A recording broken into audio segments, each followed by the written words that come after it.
Detach yourself from the notion that failures are failures. Failures are nothing but stop signs that tell you not this way.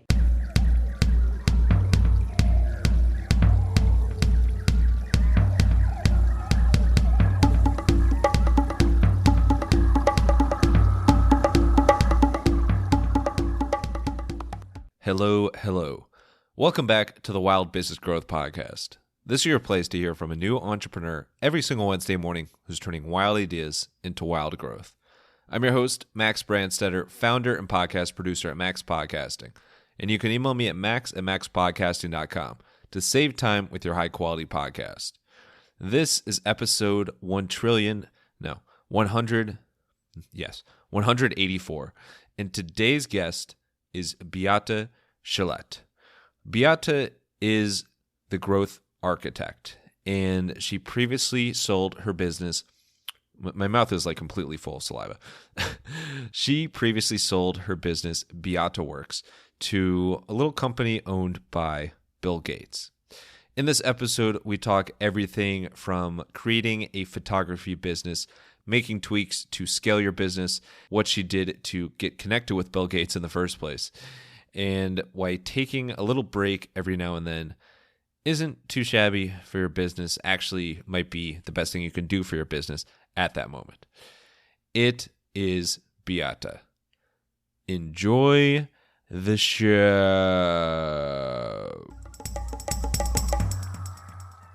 Alrighty, we are here with Beate Chelette, aka Beate Chelette, if you forget how to pronounce her name, the growth architect and the woman behind Beate Works.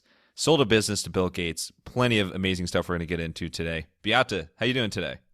I'm so excited, Max. Let's do this. Perfect. So, Beyonce, how was your last tour? No, I couldn't resist. But You now have to tell everybody how we arrived at Beyonce because they're going to go, what? Yeah, so I was talking to my friend Jay-Z, and he mentioned that, no, I was practicing pronouncing your name earlier, which I think I've nailed so far, knock on wood. But you said if you just forget how to pronounce Beate, I just tell people Beyonce, and then all of a sudden people are interviewing Beyonce. So it's the same thing. Here we are. To be honest, to Beyonceist, I was starstruck before, and now I'm extra starstruck. So thank you. Well, we got to throw a lifeline wherever we can, Max. You have a phenomenally fascinating life, and we're going to get into the business world. But before we do that, you clearly have a passion for photo design. In fact, you even went to school for photo design. Where does this burning passion for photos come from in the first place? That's a question nobody's ever asked me before. I think for me, it was about wanting to do something that was a little bit more creative than the regular route. And being from Germany, and this is kind of a fun little story, Max, is that in Germany, we take everything very, very seriously. So when I was going through my aptitude test as I'm about to leave school, and I wasn't in the smart school, I was in the okay, not so smart school. They give you the 16-page aptitude test, and it just takes you through pages and pages and pages.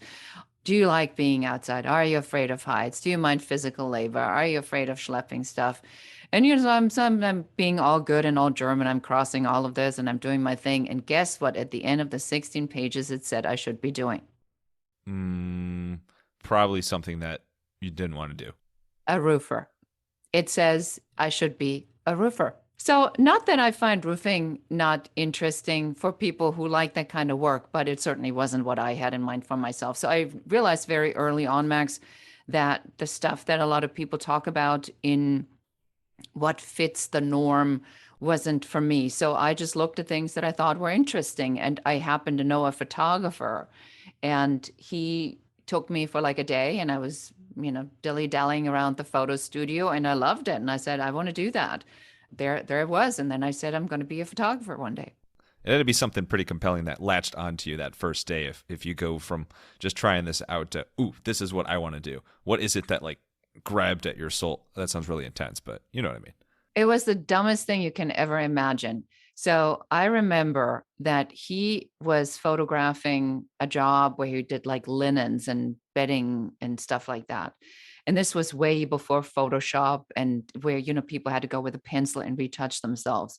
And he showed me on how he folded a piece of the bedding in such a way that he then could later retouch the needle to go through it to demonstrate on what the fabric would look like if the needle was stuck in there. And, today this makes no sense to anybody because, first of all, the technology has long gone out the door and Photoshop does everything. But to me, what it was that there was an ability to depict something in a particular way on how we wanted it to be perceived, and that we could change how something was and made it look a particular way to make it more attractive or compelling or interesting. And what got me hooked. And there's a very evident attention to detail there that I'm sure has flown through into your business career as well. How long did you get started in this photo world before you decided to switch things up and move to the US? So the story goes that I studied photography at the Institute of Photo Design in Munich, and then I became a photographer / photo assistant. And I learned very, very quickly that I was way better at the business behind things than at the actual photography. I realized something that a lot of people that are in the creative arts, learn, is to have a particular style in your creative expression. You have to have experience and a point of view. And I realized, and I was, I think, 20 at the time, that in order to get such a viewpoint, it would take me a long time, or that it just takes the time it takes to have this experience, to have these viewpoints. And I didn't want to do that. And so I became photo editor at Elle Magazine. And I did that. And I ran the photo department of Elle Magazine. So I got to still be creative by working with the world's greatest photographers. And then I decided that how important can something be that changes twice a year, like fashion? And again, I was bored and I decided I was going to go and have an adventure. And so I left for the United States. So from the day I started photography school to the day I immigrated, it was about 5 years. And looking back now, how would you summarize this adventure in one word?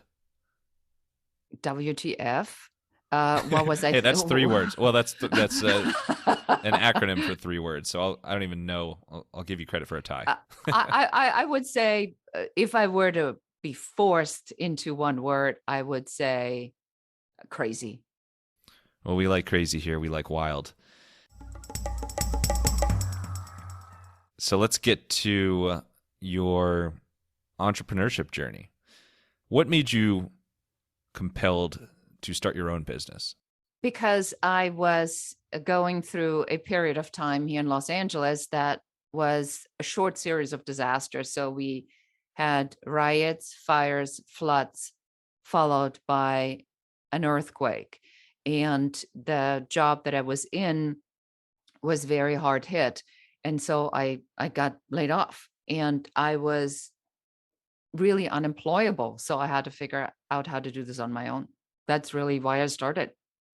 Not by desire, but because I had to. So you felt like your back is against the wall in a way. What was it about the going your own route that seemed so appealing as opposed to trying to get another job somewhere? I realized that at that time, I had a small child.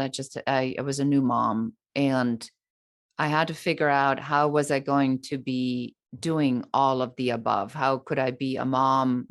How could I find professional fulfillment? How could I call the shots? I think, Max, the reality of it really is at the end of the day, I don't like following instructions. I'm much better giving them.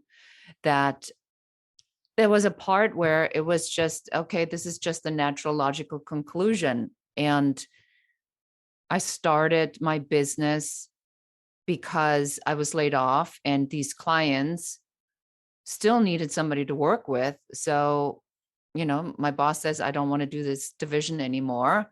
You can continue if you want to do this on your own, but I'm not paying for it. And so I'm like, okay, great, let's do it. since you're not fond of following instructions, we'll remove this segment that has me giving you instructions like brushing your teeth and, you know, all the typical, typical interview topics. But Thank you so much. I appreciate that. of course, I thought it'd be easy on you for a little bit of this, but everything you're saying is very clear and direct about this is what feels like the right decision for me in this environment. And you mentioned you and the world had been through a bunch of disasters in a row. You got a kid at home, your plate is full. It's pretty miraculous. Miraculous. We'll just invent that as an alternative to miraculous. I think I said it again, but it's pretty cool to be able to start a business out of this. Especially, I know that you were pretty well in debt as well. How did Beate Works, the company that you eventually sold to Bill Gates, how did that start taking form? It was because I had been hired when I was still in an employee by Levi Strauss, the company, but the German division.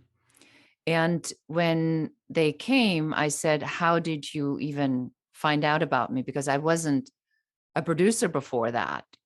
So I was doing photography representation and I was doing still photography production. And then she said to me, somebody said, call Beate in Los Angeles. I was like, that's amazing that somebody can find me in a city with like 11 million people just because somebody says, call Beate in Los Angeles. So that must then be my company name, Beate Works. And that's how it came about. So I figured if more people say call Beate in Los Angeles, that's at least how they can find me. You have a perfect name for that too, because you're certainly the first Beate we've had on the Wild Business Growth podcast. You do follow Beyonce, so we had her on earlier. But I love business name origin stories like that because it rolls off the tongue. It's natural, and when you think about it on a practical level, if people are looking for you, it makes sense to have your name in your business. Obviously, Max Podcasting, I'm a little bit biased as well, but the stories like that just always make me smile. So you have your name set up. There's so many I've always been intrigued by photography, but I know very little about it overall. What specialty within photography would you say that Beate Works really, really specialized in? So there was a couple of layers of that. So originally I started out when I was representing photographer Anna Beate Works with a lot of California lifestyle photographers because I knew that people would come to California for the California lifestyle. We did Ocean Pacific, we did Too Hot Brazil, we did Massimo, we did a lot of these brands that were very specific to a California lifestyle. And that then expanded into the production part of the business where then Levi Strauss and Wrangler and BMW and Mercedes-Benz also came to Los Angeles because they were looking sort of for that cool producer that knew all these locations where all these lifestyle shots were taken. And so that became kind of my specialty. And when the transformation after I lost the photographer representation in the production business, one because of a bad employee, the other one because of September 11th. And my business crashed, in September 11th in one day. I mean, there was no more production after that day. My business shifted over to architecture, interior, and celebrity photography, but celebrity at home photography. So if we look at what made Beate Works, and, well known eventually, it was that I took the idea of celebrity at home stories. And while I did not invent the category, I made it a worldwide phenomenon. Can you share an example of one of those celeb in-home stories that just to put a full picture, no pun intended, of what exactly you were doing?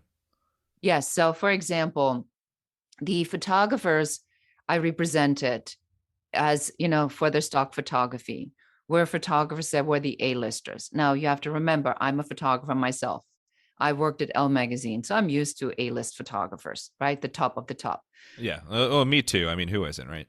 Yeah, exactly. It's like, look, and maybe this is like a big talking point, a wild talking point, is Ooh. that if you do the work, okay, and if you go after A, why bother with C and practice until you get to B to A? You got A, B, and C's automatically on board. It's like, that's what I did. So I went after the A players, Max. I like it.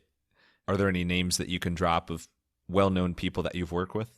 Yes, I mean, certainly in my career, I have worked with Helmut Newton and George Harrell, Douglas Kirkland, some of the really big, well-known, old-fashioned names, all the way to people that are very well known, like Roberto Gilli in his particular type of category, Peter Esterson, Fernando Bengoechea, who was the partner of Nate Berkus, who vanished in the tsunami. That was one of my key people. So yes, Peter Lindbergh in the fashion sense. So once you have this recognition that the top people are usually a lot more professional and no bullshit versus all the people that are trying to be something, it makes business so much easier. You just have to put your big girl pants on and operate on that level and make sure that they understand that you are part of it. So to go back to the example you were just talking about, so these photographers, these A-list photographers, were working for the largest and most well-known magazines in the world: Vogue, Casa, Elle magazine, Hello magazine in London, was one of our big buyers. So these top photographers had the top outlets, magazine outlets in the world. And because they are the top photographers, they also worked with the top architects and the top interior designers who happen to decorate the A-list in who's who in music, acting, performing. So it was one day, one of my photographers, I believe it was Peter Esterson, came and said to me, "Hey, my Julian Moore home just came out of embargo. Can you sell it?" Yes. As a matter of fact, I can. Because when I was a photo editor at Elle magazine, what I used to do is buy these stories. So I knew exactly what I needed to do. And so I set up an international syndication of partner agencies, and I licensed in 79 countries. And so when I got a celebrity story like Julian Moore, Francis Ford Coppola, Madonna, Seal, I would then take these stories and put them on the ticker and send them out overnight. And the ticker back then was, shocking, a fax machine. And I Great times, wonderful times. Wonderful times, until we eventually upgraded to email. And I would send that out, and in the morning I came in and I had sold it 30 times, because they went to all their magazines and they said, our supplier in the United States just got Madonna's home. And while I was sleeping, they'd be engaging in a bidding war to sell these stories. And we sold Madonna's house, I think, 36 times worldwide, even years after she wasn't living there anymore. Oh my God. And now I own the house. So it's pretty crazy how it comes full circle now. You're working with team members and partners and these big name celebrity. And this is really stuff that's all around the world there. A lot needs to go right behind the scenes in the way that you set up your business in order to make projects like this successful, make your business run smoothly. Can you share any insight on your approach to setting up systems and making things more efficient for your business overall? I love systems and processes. I am so glad we get to talk about this. This is just my Of favorite. course. Well, let's move on to a different top. No, I'm just kidding. I think for me, the way I look at processes, systems, productivity tools is, how can I utilize this to make something easier and smoother? How do I make myself obsolete as much as I possibly can? And how can I run something that is as automated as possible? And I did set these systems up way before CRMs and all these things became a thing. We used to sit down and we had our own FileMaker Pro database that we ourselves programmed and mapped out and wireframed on what needed to happen until somebody figured out, hey, why don't I just create a database and sell that to other people? But for me, it was always that if I do an action once and sell it once, or if I do an action once and sell it 30 times, which one's my preferred way of doing it? Well, surprise, the latter, right? So when you set up systems and processes and procedures in your business, I have a method that I call the what's next method. So Max is looking for a celebrity home story. What's next? I'm going to have to offer Max something. All right, what's next?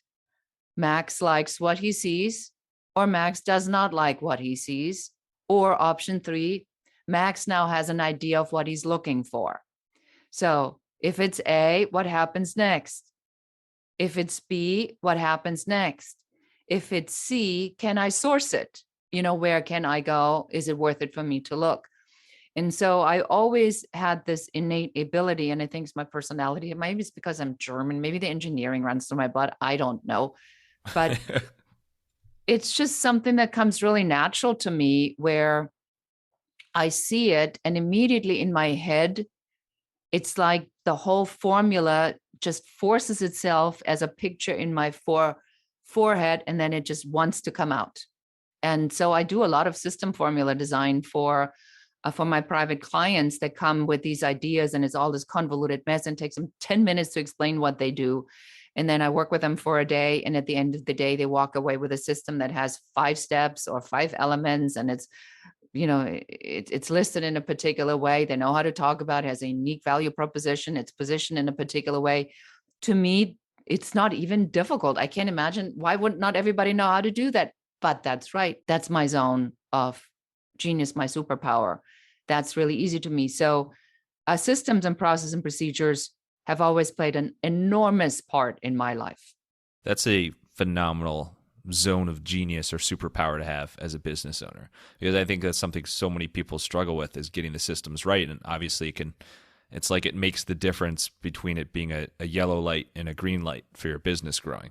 Or a red light if things get tough, but something like that. So like the what's next method, for example, how do you communicate that out to your team or freelancers, whoever you're working with, to make sure that that system gets multiplied out? I actually project manage in Asana. So Asana is my favorite project management software. I think if it's done right, it does the job of a full person. It allows me to assign tasks, to manage them, to make sure it comes back in time, that they're meeting their deadlines. I see where what is stuck. I have a particular way to map it out, so that as I map it out, I have a visual reference to where everything is. And I take a lot of time to make sure that once I've designed a workflow, that my team understands exactly how this needs to flow. And I'll say and do anything to make them get it. I have a YouTube channel optimization specialist on my team. And he wasn't assigning tasks to the next person the way we had outlined it. And I probably recorded like 4 screen share videos until he finally got it. And at the very end of it, I said to him, you do understand, if you don't assign this to other people, they cannot do their job and I cannot pay them. And then their families don't eat. You do not want to be responsible for that just because you forgot to assign something. So make sure that we are all as a team taking care of each other. That did the trick. And I think food as a deep driver of stuff is fantastic because I think when it all comes down to it, we're just all motivated by food. So, You know, you that's what we do, Max, as business owners. We just try. We'll see what sticks, right? Whatever resonates with a person. I had tried everything else, and that was the only thing that worked. So yeah, I'm going to use it. that's great, and I'm hungry again as always. But when you take these systems and apply them back to what you built with Beate Works, what would you say is the number one thing that helped you scale to the point that your business would be sellable one day? There was actually a number of things. So we have to remember, and let's just point this out. I was $135,000 in debt. I was about to go down.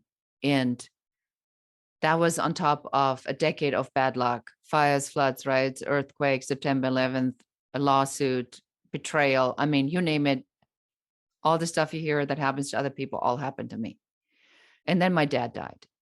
And so I had to figure out how to get out of it. And the first step was to really look into what I didn't do right the first time.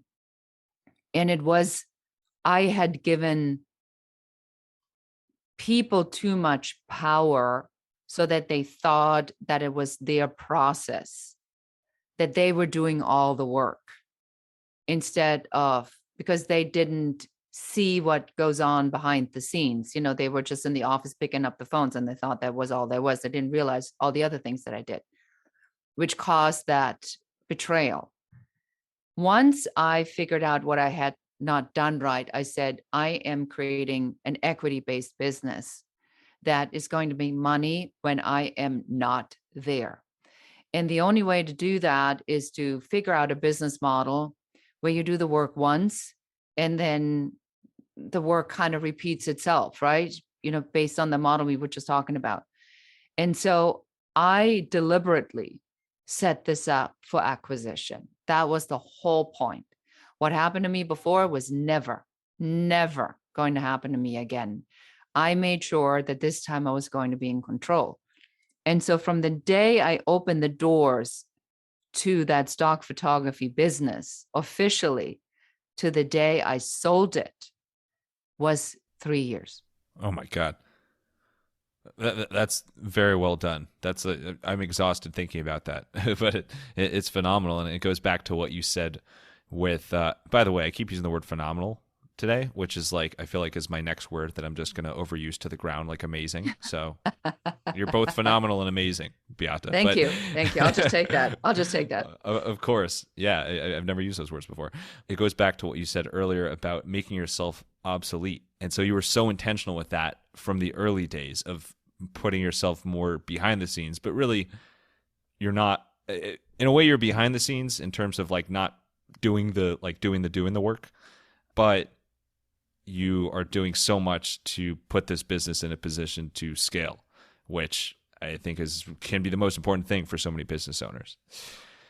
And speaking of sailing, and speaking of selling your business and scaling it to the point of selling your business, at what point did this possibility of some unknown person named Bill Gates and a company he owned, Yes. when did the possibility of you getting involved and selling it to him one day open its door? You know, let's set the stage for this. I am in one of my favorite cities in the world, in Prague, and I'm on the rooftop. Absolutely beautiful, by the way. Isn't that the go best? on. We can go about. Yes, Prague we can forever, go. yes. We can continue now. I'm in Prague on a rooftop with a cocktail in my hand. And my mentor and good friend, Jeff, just had announced that he had sold his company to Jupiter Media for $70 million. And his specialty was food. Here we go again. I know. I'm telling you, that's a theme. So if you guys are hungry, you know, it's by design. So Jeff had said to me, if he can do it with food, then I can do it with interior and architecture and living lifestyle types images. So as we on the rooftop and he's standing there with big grin on his face, $70 million in the pocket. And I said, man, I mean, how'd you do that? And he just looks at me and he says, and you, my dear, are next. Whoa. Whoa. He put it in your DNA. I actually think that's exactly what he did. I think he gave me like this secret injection of, oh, selling my business. It's like Spider-Man with the radioactive spider. It's the same thing. It's exact same method. I came back and I thought about what do I need to do to make something like this happen and really put myself on the map. So I came up with this big plan. And the plan was that I was going to launch a second collection so that I had my celebrity at home photography, which was, my lead that made me kind of famous, my architectural and interior images that we sold to all the paint companies. So even today, if you go to pick up a paint brochure, chances are my images are in there. If you have an interior design book at home and you see all these great examples of homes, look it up and check. There's probably a bunch of images still in there that are from Beate Works. That's my company. If you go to IKEA and you pick up that famous photo of the bicycle leaning at one of the canals in black and white, that says Beate Works on it. Sold over a couple million times. The mental image of a bicycle leaning near a canal is like so peaceful and calming to me. I don't know what it is. Yes. And you and several other million people who then hung it. I have received a fair amount of calls where people go like, oh my God, I never knew that. But the other day I was like hitting my head on the wall and I'm looking and boom, there's your name on it. You've been in my living room the entire time. So I came up with the idea that I needed to launch another collection to really round up our offer. And so we created a whole new collection. We gave it a fancy name. And then on the next conference, we did an official launch and we spent money on it. And that's what put us on the map. That's when everybody went and said, we need to be paying attention to her. Now I was putting myself out there, right there in the window, that I was an up and coming company. And that is what then attracted people's attention enough. So I put out the word to the 3 large companies. And I said, I'm considering putting the business up for sale. Are you interested? And one said no. The other one says, we'll pay you basically nothing. And can you be our slave? And I said no. And the third one says, oh my God, the celebrity homes, we want that so bad. And that happened to be a Bill Gates owned private company by the name of Corbis. And then they asked me what I wanted. And I named a couple million. I knew what the number was. The number was the number. I never had to work again in my life. And then they said, okay. And that's how I sold my business to Bill Gates. Bam. In a nutshell. That's so awesome. I mean, people might think like, oh my God, that's unbelievable. How do you like selling your business to Bill Gates? That just sounds like something out of a fairy tale or something. But you clearly put in the work of creating this big launch, putting the package together so that you're appealing and you hit all these different areas. And you spent money behind it. You put those marketing dollars to work to the fact that this was an actual launch. It wasn't just like, hey, we're going to, roll out something exciting. So that's bravo on putting everything together at the right time to the right people. How did you actually get in contact with the Bill Gates camp? At a conference, at that very conference. And then I made the phone calls and I said, we were exploding, which we were at the time. And our numbers kept going nothing but up. And I said, this was a great opportunity to invest. And we did well. And when we sold, 6 months later, the entire photography industry imploded. All of it. That's when photography became a commodity and pictures were worth pennies all of a sudden. I mean, we used to sell images for thousands and thousands of dollars. 6 months after I sold, that all vanished, except on the celebrity at home side. So let's switch gears a little bit. Let's get to inspiration and creativity. And I'm curious on your standpoint, away from work, what you do to stay creative and stay inspired. So let's hit on that first, and then I want to tie it to the growth architect. So what is your favorite way to unplug and come up with fresh ideas? I think that for me, one of the things I really like is being outside. So I hike a fair amount. I ski when I'm out, and I listen to a lot of podcasts. A Oh, lot. thank you, by the way. Yes, yes, I'm yes, heartwarmed. yes, absolutely. That's where it's at. Because when I hear smart people interviewing smart people, there's always inevitably an idea that comes, or you go like, oh, that's so dumb, but that's what oh, well, we could do that. And so I find that listening to inspirational talks or reading books that, inspire me, where I hear somebody do something outrageous, and I do a lot of mindset work, a ton of mindset work. I'm really diligent about my daily practice with making sure I'm listening to things so that I don't go down the road of the what ifs, or a friend of mine calls it should, will. And the other part is because I'm visual, to make sure that I don't suffer from sensory deprivation. And I think a lot of people, especially in this never ending pandemic, are suffering from sensory deprivation because they just don't have a stimulating input. So during the shutdowns, I would check out what some of the dance companies did, sort of secretly behind the scenes, and I'd watch it on Zoom, just to have some sort of an impact of, oh my God, that felt so good. Oh, that was so beautiful. Just to get yourself back in these moments of appreciating these moments where something is so well done. So, doing podcasts and sharing information and inspiring and bringing hope. That's our job right now, is to keep that sensory information going, so people are not going to give up, but that they're staying with it until they find their moment in time. That's beautiful. And there's so many ways to get that.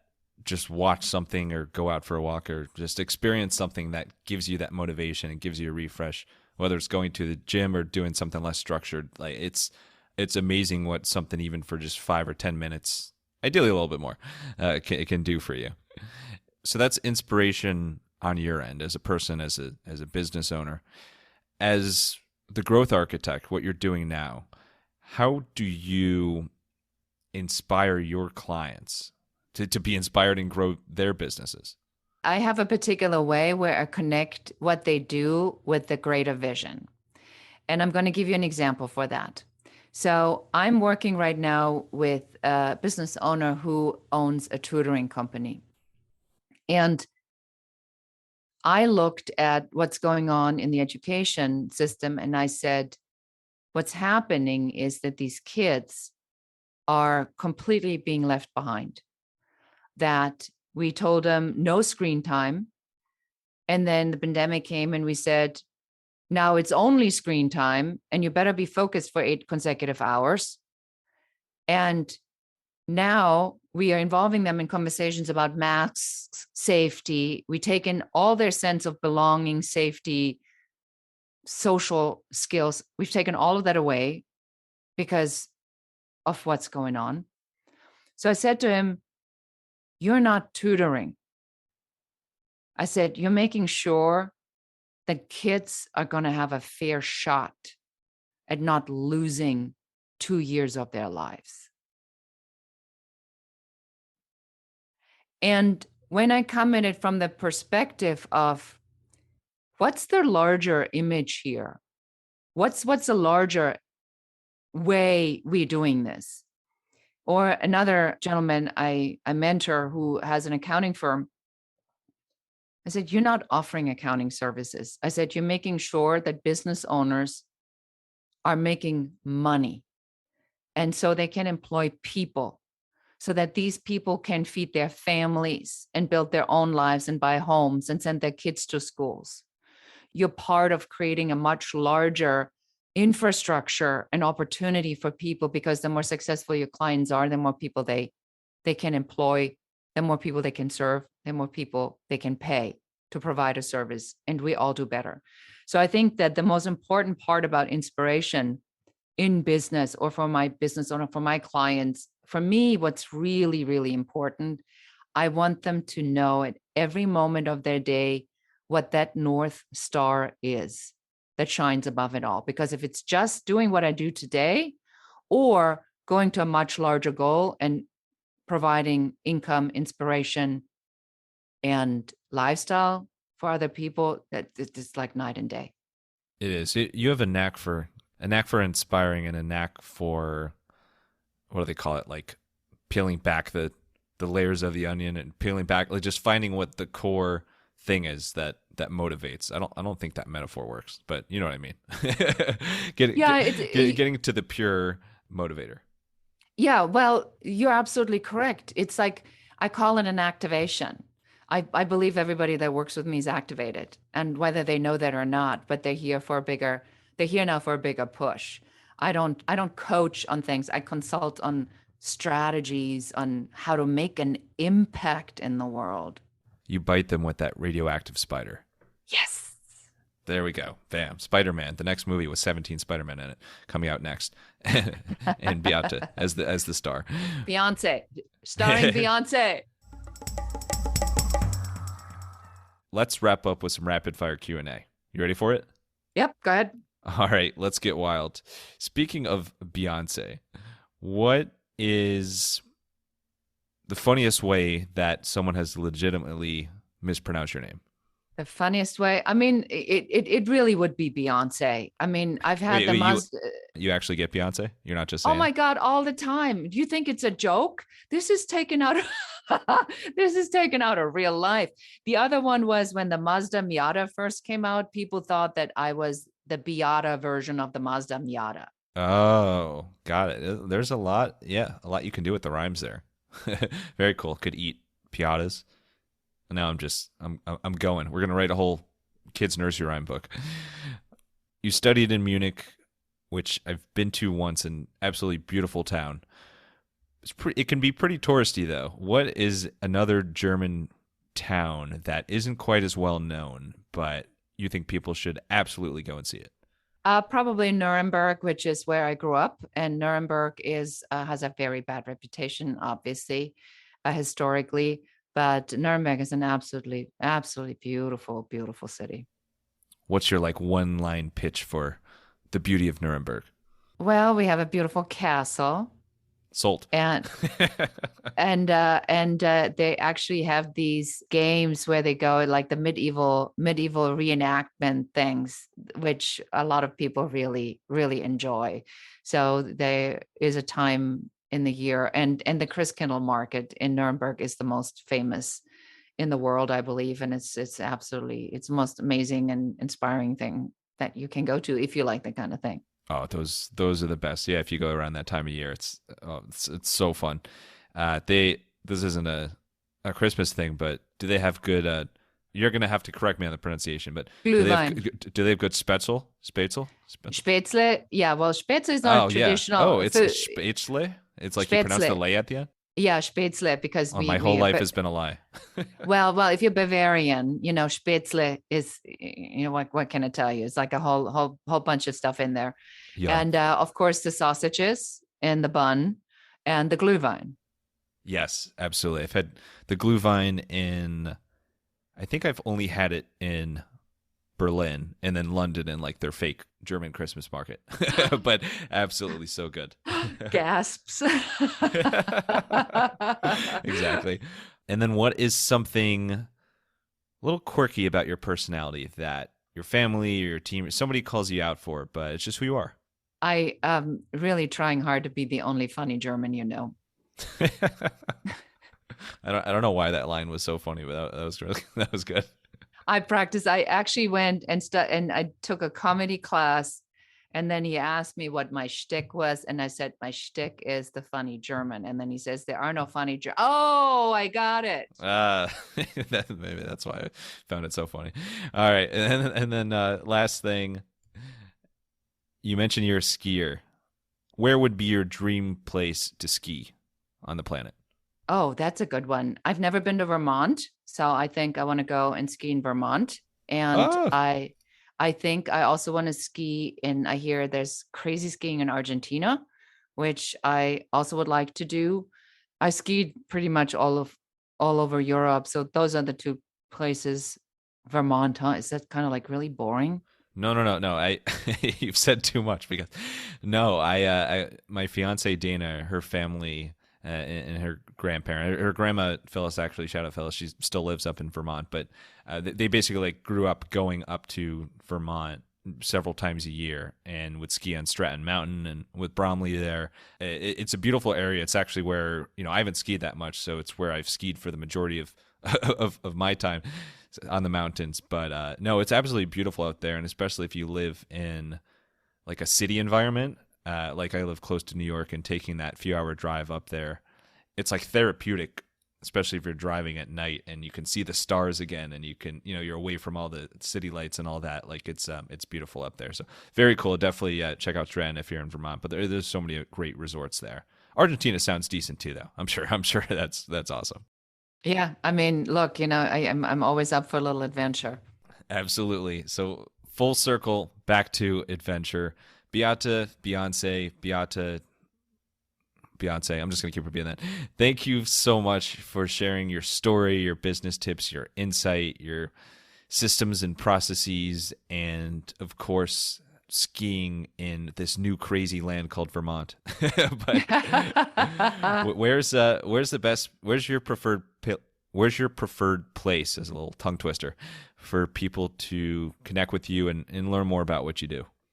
Yeah, I mean, reach out on either Instagram or join our Facebook group, Entrepreneur Forum, or I actually have a thing where I'll give them my email address, and that's bc@beatechelette.com. I actually answer my own email, and I'd love to hear from you. Tell us what you take away. Oh, and while we're at it, will you please go and make sure you subscribe to Max's podcast and leave a Aw. comment, because he is doing this out of love and passion to share the information. Let's show him some love and passion, and reach out and just say, hello, this is what I learned, and keep doing what you're doing, because that's what makes us continue to do what we do. Absolutely. I'm heartwarmed yet again. Thank you so much. And it is out of love and passion. I'm always for love and passion, and I have a habit of making things weird, so I'm going to shut up. But last thing here, final thoughts. The stage is yours. It could be a quote, a line, just any parting wisdom you want to leave. Take us home here. Detach yourself from the notion that failures are failures. Failures are nothing but stop signs that tell you not this way. Embrace it, detach from the outcome, and have a little bit more fun with failing faster. Thank you, Beate, so much for sharing your stories, wisdom, tips, stories, and wisdom in Beate. And thank you, wild listeners, for tuning in to another episode. If you want to hear more wild stories like this one, make sure to follow the Wild Business Growth Podcast on your favorite app and tell a friend about the podcast. You can also find us on Good Pods, some good pods there. And for any help with podcast production, you can learn more at MaxPodcasting.com.